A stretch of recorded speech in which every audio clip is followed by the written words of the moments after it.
Till now, the Department of Information Technology was deeply focused on the IT business, which is pretty much software. And we said that no, I think that focus on electronics and hardware has to be brought back. So they agreed with that, and the National Electronics Mission was the first recommendation that we did.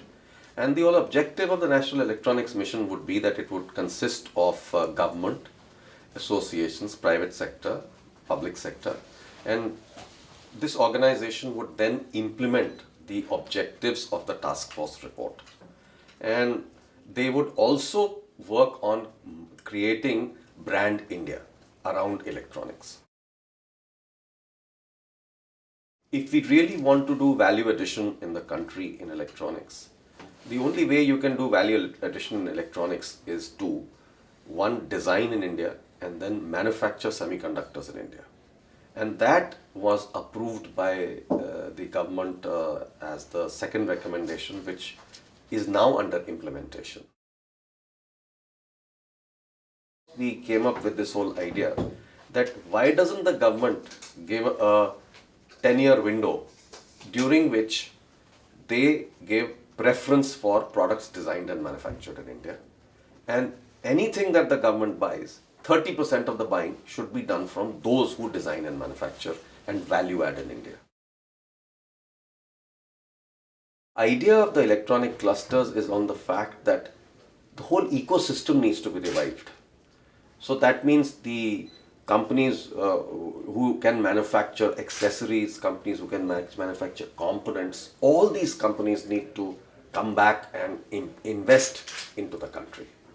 So the deliberations that we have done with the task force members and associations, we've completed those, and the recommendations are now with the department to take it forward for approval. The Electronic Development Fund will be a fund of funds.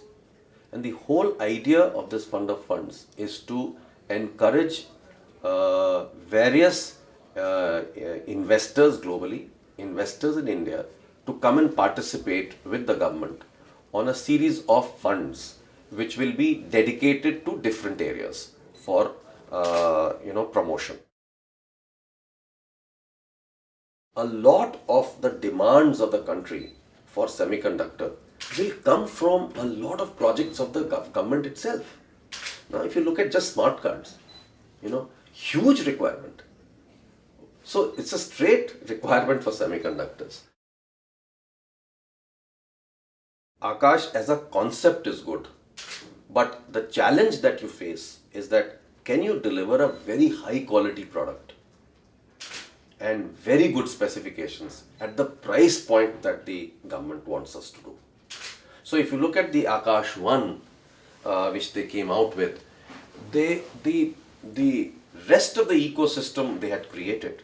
Again, MHRD is not just thinking the tablet, they created broadband connectivity in every engineering college.